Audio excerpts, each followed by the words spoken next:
Hello and welcome back to another Smoke Signal synopsis. In this video, I'll be previewing what stories are in the September 15th, 2022 edition of the Smoke Signals newspaper. If you'd like to read these full stories, you can find them now in the PDF version available at smokesignals.org. On the front page, we have our usual three stories. The top story reports the 2022 Tribal Council election results. The election was the first time since the 1983 restoration of the tribe that all of the winners were all female. You can read those full details on the election, including this being the lowest voter turnout in recent tribal election history. That's continued on page 7.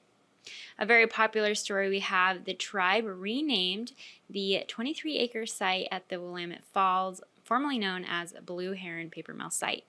It has been renamed as Tumwata Village. You can read that full story along with the significance behind the name on page 5. Our last story on the front page is the conclusion to our Parenting from Prison series. This story interviews tribal member and current inmate at Coffee Creek Correctional Facility, Candace Linton. You can also listen to that interview with the Smoke Signals podcast as well, where we have an episode compiling all the voices of the women we interviewed for that stories, along with Candace Linton from inside Coffee Creek Correctional Facility.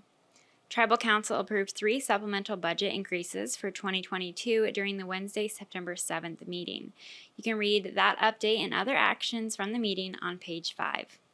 General Counsel was briefed during the Sunday, September 11th meeting on Spirit Mountain Casino. Chief Executive Officer Bruce Thomas, Assistant Executive Officer Camille Mercier, and Spirit Mountain Gaming Incorporated Board Chairman Andy Jeunesse gave the presentation. You can read more about that meeting on page 6. Also on page 6, the Oregon Tribal Gaming Alliance, an 18-year-old coalition of federally recognized tribes within the state that own and operate casinos, had 2 tribes withdraw from the coalition.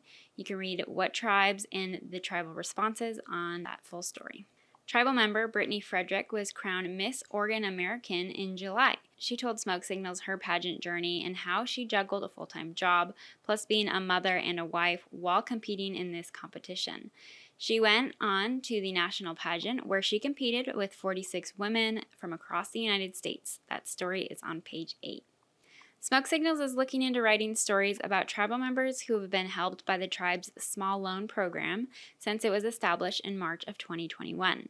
If you utilize this program and want to share your experience, please contact Smoke Signals Assistant Editor and Staff Writer Danielle Harrison at 503-879-2173 or email her at danielle.harrison@grandron.org.